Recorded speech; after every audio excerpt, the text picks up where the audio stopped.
Friends in Recovery, the Addiction Recovery Podcast, is brought to you by Genesis House and the Friends in Recovery community, a thriving network of individuals who are fighting back against the stigma of addiction and recovery.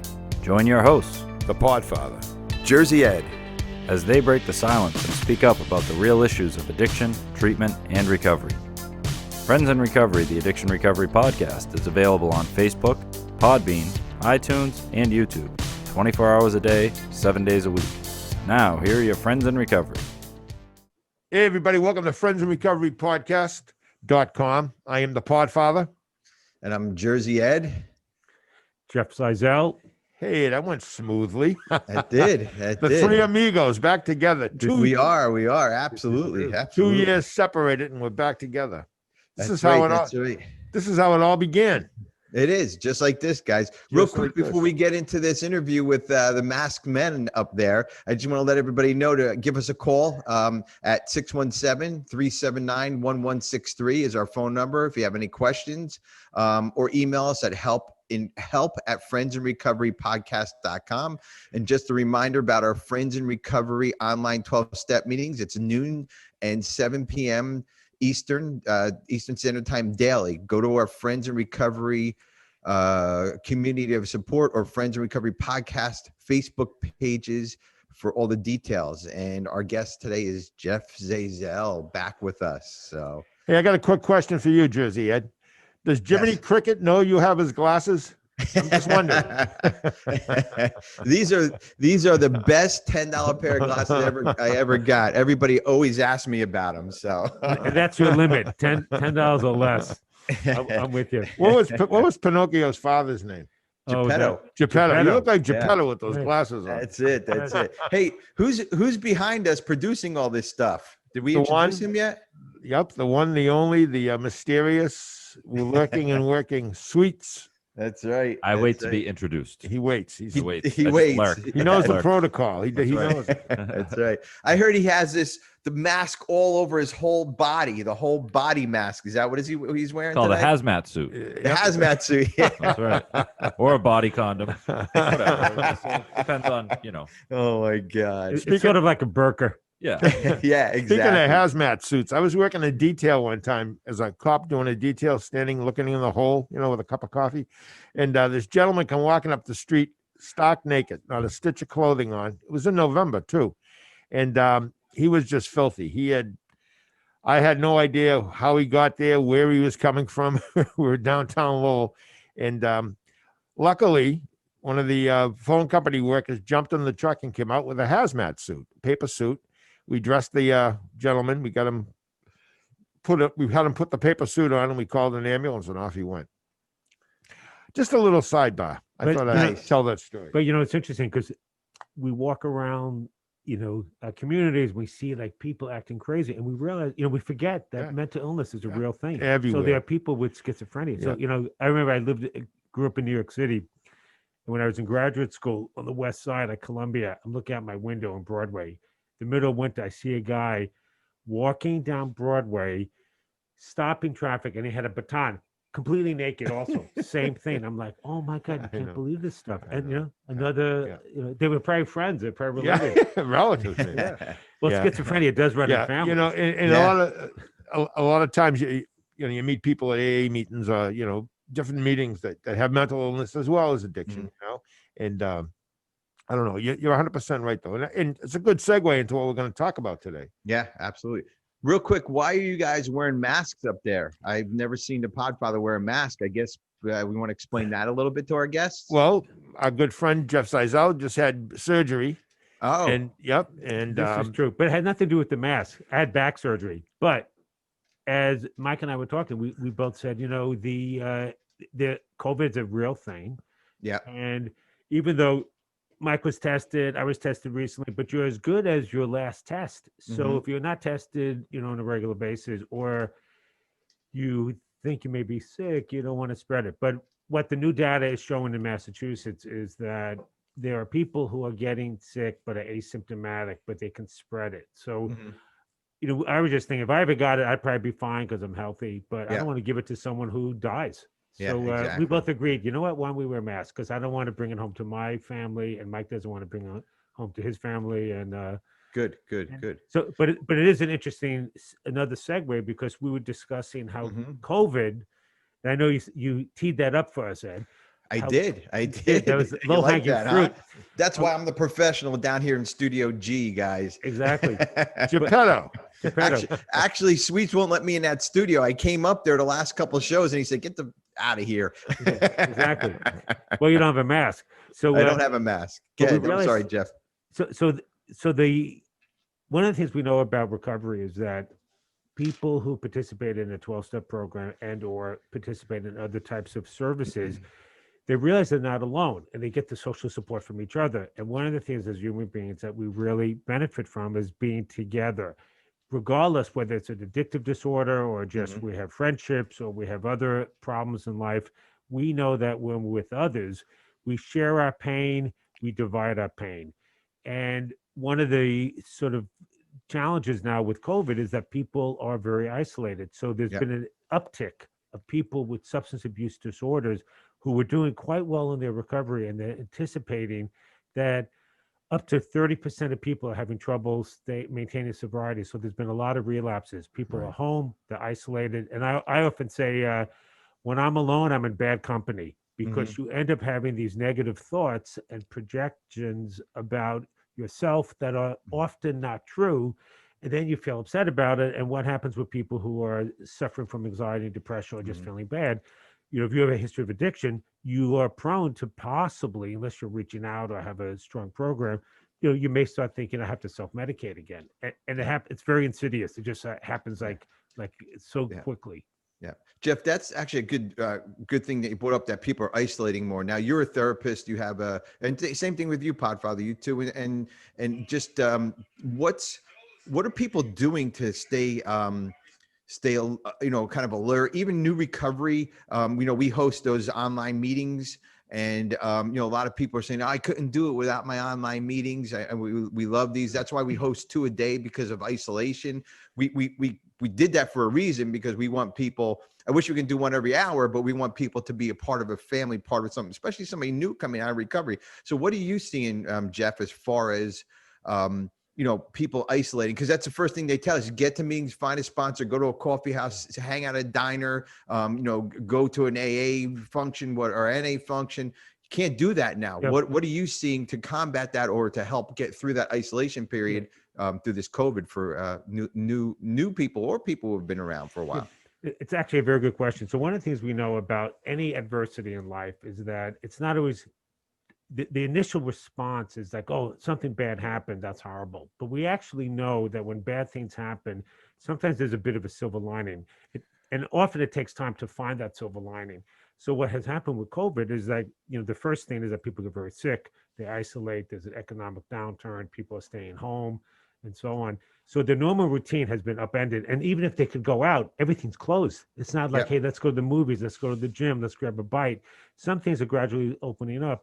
But what we've seen is that people have been told to stay at home, or they're isolated, or their routine has stopped, and they become very dysregulated. So many of us, all of us probably, because we were told, like, work from home, socially isolate, don't be with others, stay within your pod. All of a sudden, people had normal routines. That's been changed for them, and it's very, very hard for them to sort of get back to the sort of former pre-COVID functioning. So those who are suffering because they're having issues of addiction have found that their levels of depression and sort of anxiety and sort of loss of routine has been elevated. The other part is that one of the things that we know, when people are experiencing stress, there's a list of things that contribute to that. Economic difficulties is one of them. In fact, the studies around people who get divorced say the number one reason in post-divorce interviews, what caused your marriage to fail? Most people say financial difficulties. It's not infidelity. It's not always addiction. It's not mental illness. It's not we've grown apart.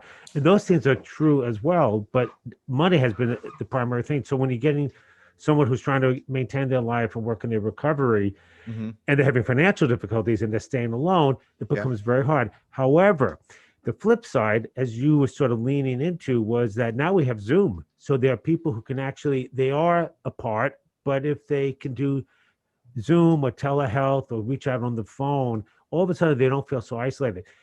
However, my feeling has been like the Zoom meetings are fantastic for people who are very remotely, apart, but there's nothing like being with someone in the same room. There's Right. nothing about, when you can hug someone, Right.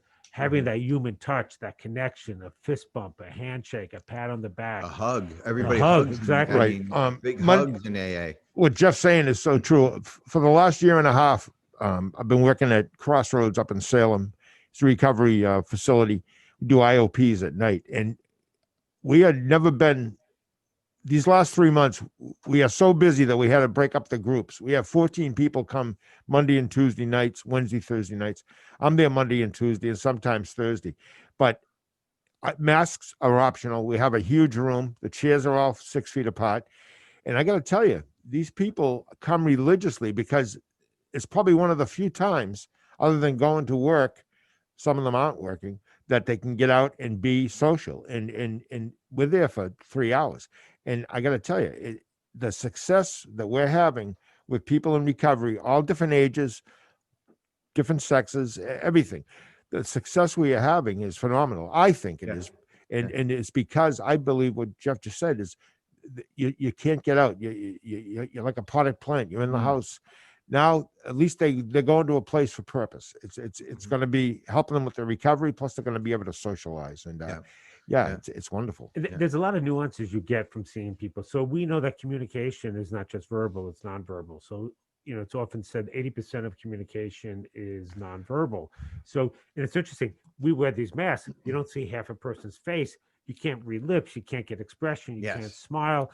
But you could tell actually when someone's smiling by their eyes. So, someone smiling, the eyes, you can see They the light up. crow's Yeah. feet. Some of us have a lot more crow's feet. So, but the interesting thing is that the other day I get a referral. A kid has some depression, some substance abuse disorder, wants to do telehealth. A college kid.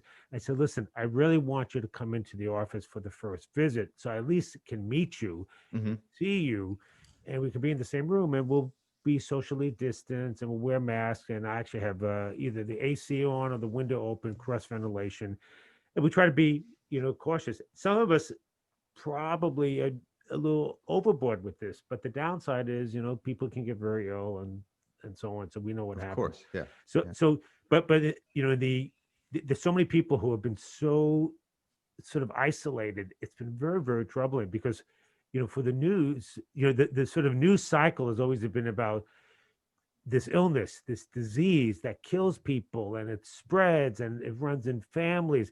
That's really the same as addiction. It's an illness. It runs in families. It spreads. It kills people. It's progressive. It gets worse. No different than a substance abuse disorder. So, but the substance abuse disorder is something that we inherently take on ourselves through a number of factors, and it's not contagious by just sitting next to someone. But if you're a troubled, if you're trying to work in your recovery and you have these mental health concerns and you're isolated and alone and depressed and people are getting sick, it's really caused tremendous uptick in relapses. The other thing with the mental health part is that when they look at suicide prevention hotlines, the calls have been astronomically high. Well, that's what I was going to ask you, Jeff. If you've seen, and you too, Podfather, have you guys seen an uptick on the patient's families as far as depression goes, or even people just out of the blue coming? Because I know you guys will handle also mental health too. Just seeing seeing the normal people, the normies like you, Jeff, coming in and an uptick on that because sitting in the house is one thing, and I got my family and everything, but what if you're on a little bit depressed because I got these meetings to go to, I'm busy all day and whatever it is, but what if you're not organized, you can't figure out how to work from home, then that kicks in. What if your son or daughter or husband is drinking and now you're around them all the time? I mean, there's a lot of stuff that's happening out there. There's you hit around the head, Ed. There's so many moving parts. So imagine you are a person who's trying to work in your recovery and life is going pretty well and you have a decent job and you're making an income and you have your support group and you see a clinician, once a week or whenever, and you go to work and your colleagues are there and how's everything going? And you have a sense of purpose. All of a sudden, all those things have changed. You lose your sense of purpose. You're not socially interacting with people you know. You're home now. The schools are closed. You're trying to like take care of your financial health. You're trying to take care of your responsibilities at work. But now you got to do homeschooling, and you have a 7-year-old and an 11-year-old, and they don't have computers or the internet is bad.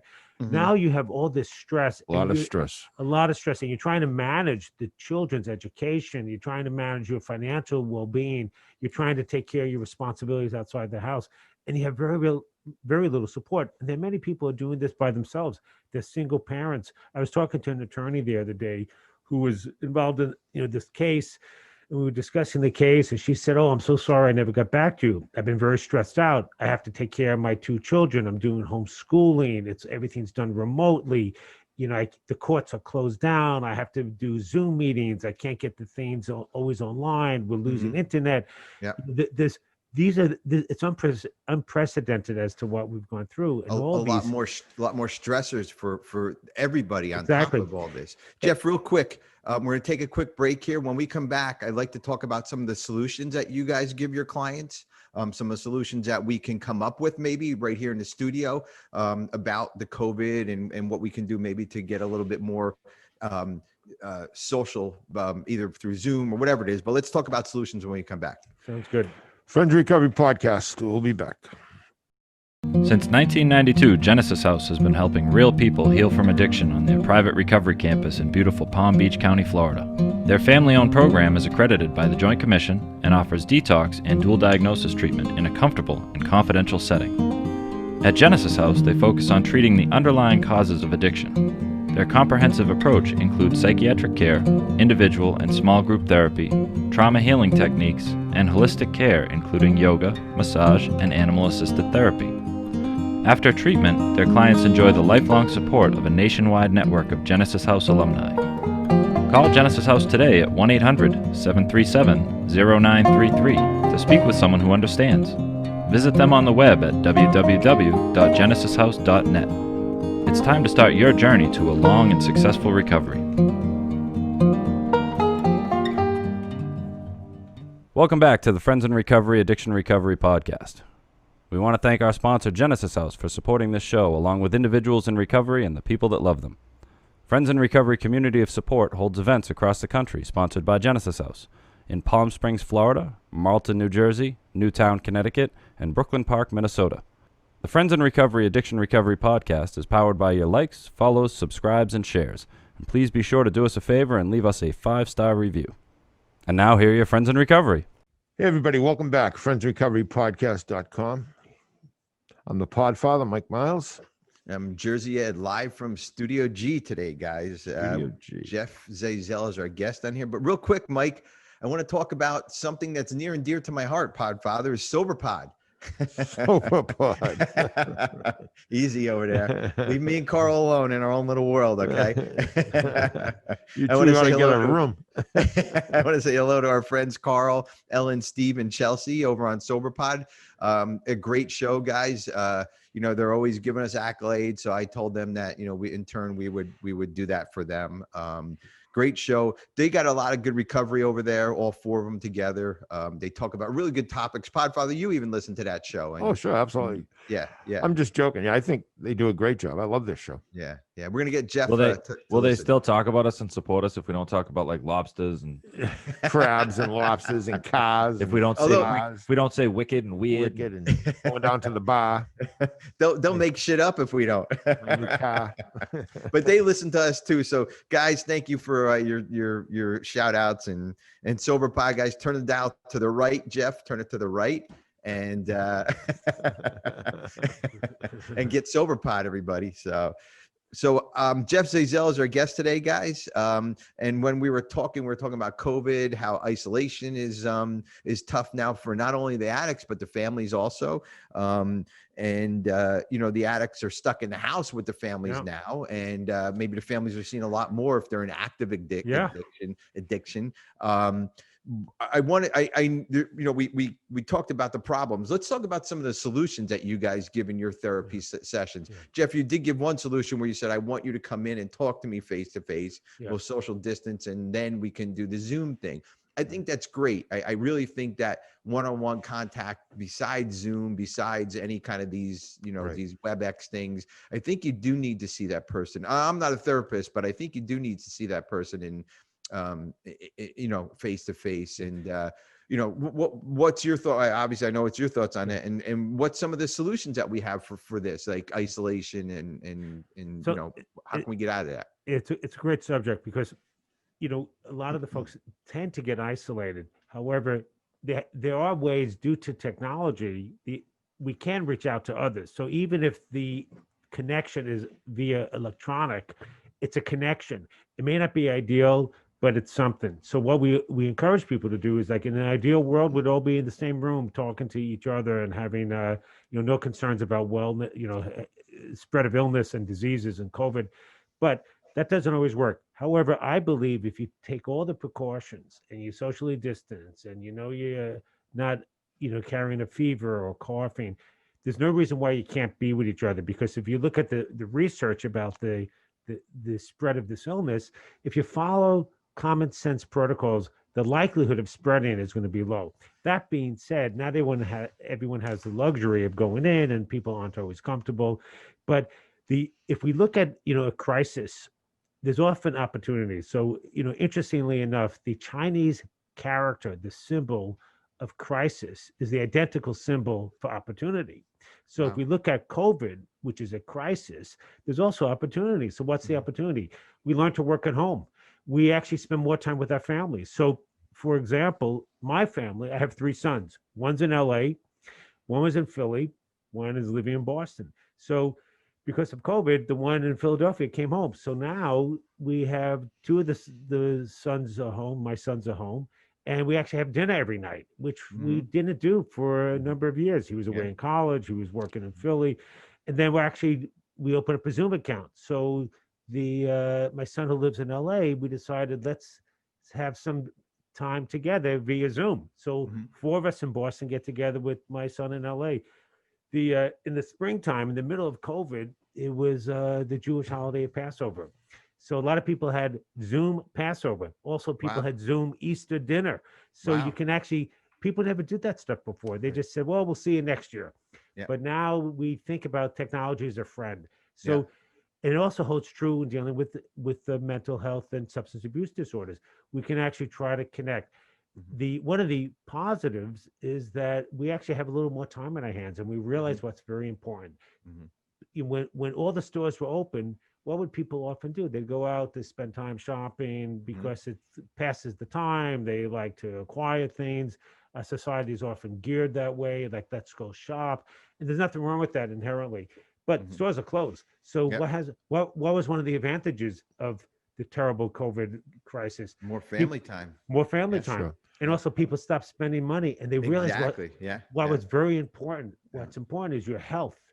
You can't buy health. What's also important is spending time together with your loved ones and your families.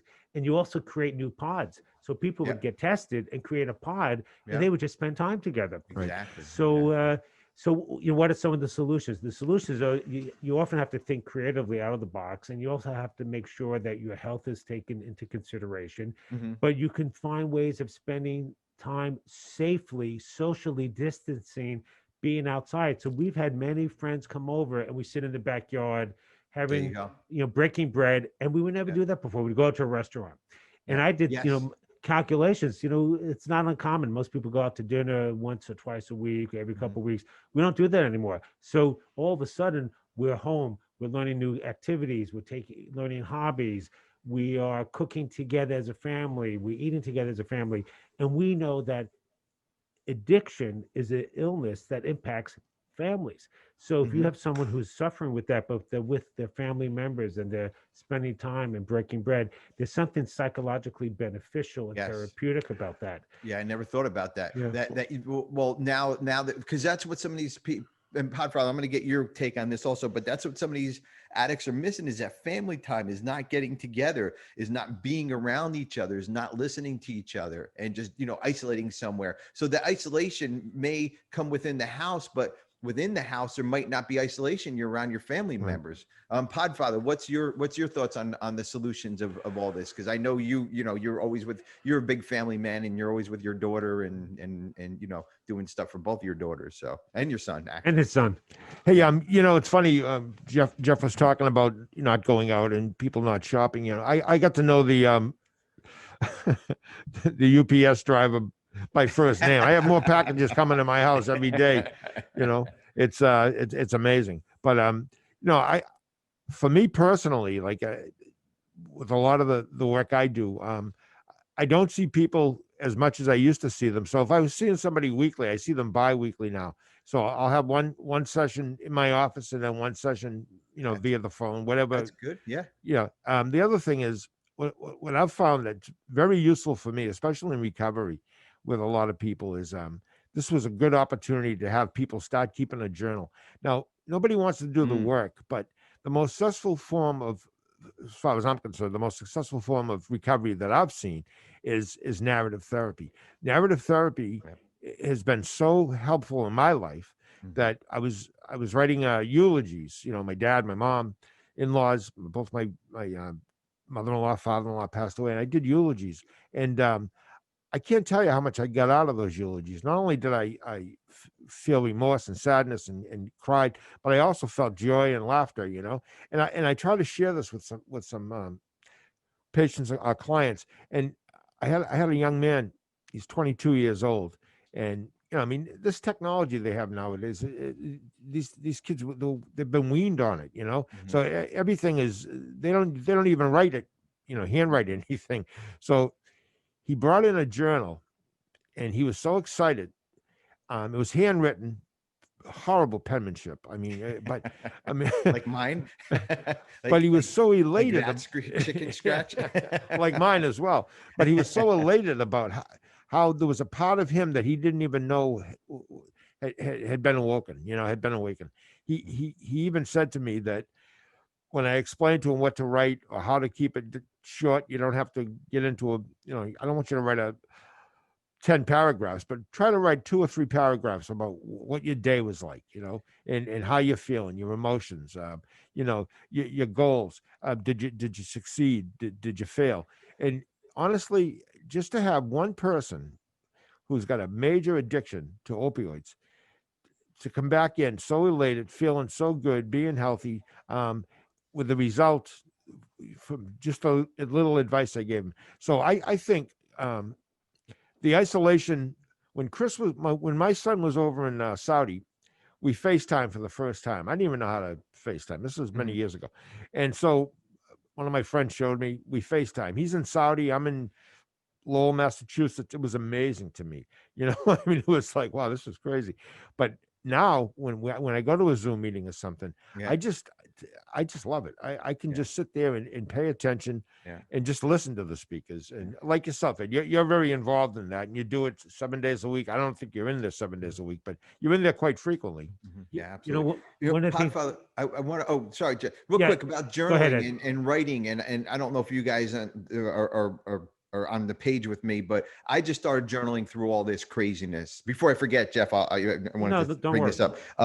Is that with the pen, when you write with a pen, I feel that the emotions come through your arm through the ink into the page. With a computer, I guess you're typing, it's very sterile, there it is on the page. With writing, you can cross things out, see what you're looking at. Okay, I made a mistake there, and it's emotion. When I write, I get very emotional, and I kind of it bleeds through the pen into the paper, and it really tells a lot of my story when I write. And it's half the crap doesn't make sense when I look back at my journal, but it feels good, and it gets a lot of things out when I do journal and I do write. Just real quick, I'm from Lowell, Massachusetts, the birthplace of Jack Kerouac.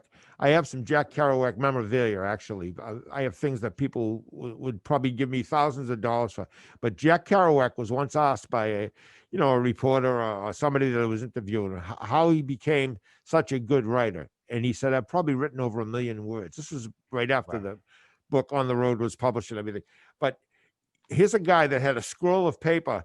He's in a boxcar, with an open door going up through the Sierra Mountains, writing about his travels, and it becomes not only was it a book that helped society, it changed the generation. Am I right, Jeff? Yeah, you are. That was with William Burroughs, Allen Ginsberg. That was the whole Allen Ginsberg.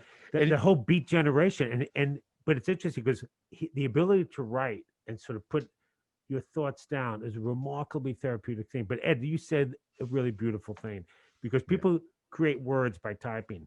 There's something magical when you put pen to paper. So, and it's amazing, because I was thinking about when Mike started talking about journaling and narrative therapy, a thought came into my head. So there was and then you said the exact words I was going to say. So when Anne Frank, who was hiding from the Nazis in the Netherlands as a 13-year-old girl in a hidden wall above in a 3-story building, she didn't want to express how worried and frightened she was that the family would get caught and sent to Auschwitz.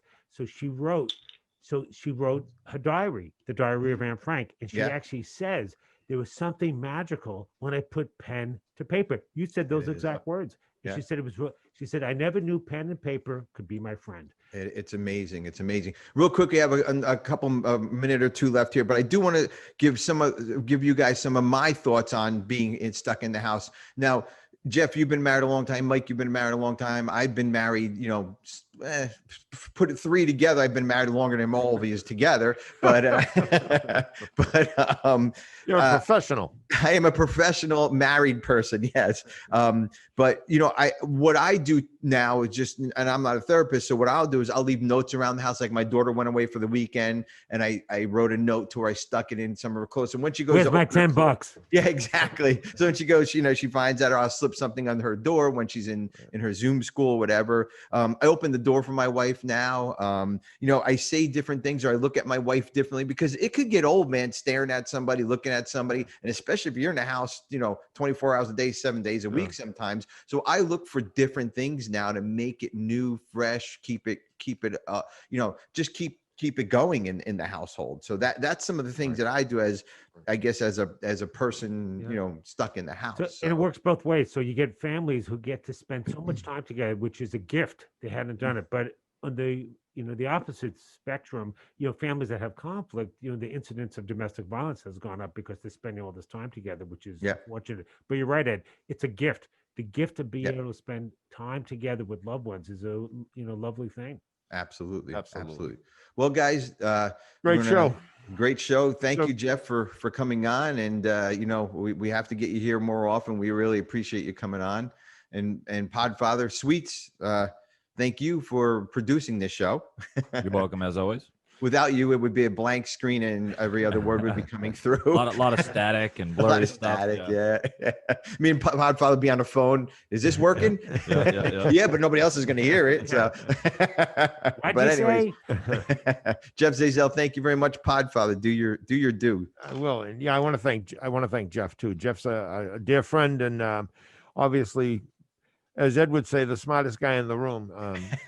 It's always good listening to Jeff, because he always has insight into just about any topic you can bring up. If you're talking about cars, or if you're talking about somebody's, a malady, and you're looking for advice, I've always tapped into Jeff's knowledge and absolutely. Friendship. So, hey, Friends of Recovery Podcast.com. Stay sober, everybody. That concludes this episode of Friends in Recovery, the Addiction Recovery Podcast. Thanks to Genesis House for supporting those on the path to recovery and for keeping this valuable resource free for our Friends in Recovery community. Follow us on Facebook for past shows and updates. If you're interested in becoming a guest on the show, email us at help@friendsinrecoverypodcast.com. If you can't get enough of Mike the Podfather and Jersey Ed, you can catch them on Answering the Call, the First Responder podcast, available on Facebook, Podbean, iTunes, and YouTube.